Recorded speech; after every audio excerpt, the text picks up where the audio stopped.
Okay, real quick tip.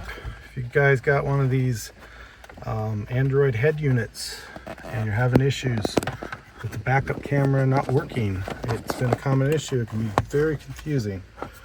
And I got a 2014 Chevy Sonic LTZ with the original touchscreen. I'm replacing with this guy, and they had a backup camera. So I was very confused. I saw this yellow guy. I've never seen him before. He has a special name connector.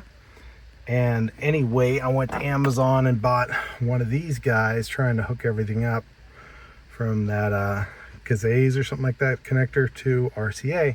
Turns out you don't need that at all.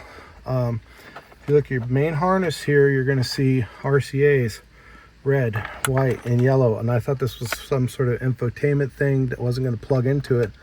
But that's all you have to do. If you're confused, if you see this, I don't know what that is. I think that might be XM radio that came with the car, because the same kind of connector is used here for the FM connector, but it's like a mini coax. So anyway, all you have to do is just hook up the yellow coax in here and you are set to go. If you're interested in this radio, beyond missing some instructions, which I'll put out on my channel, this thing has been a good unit so far.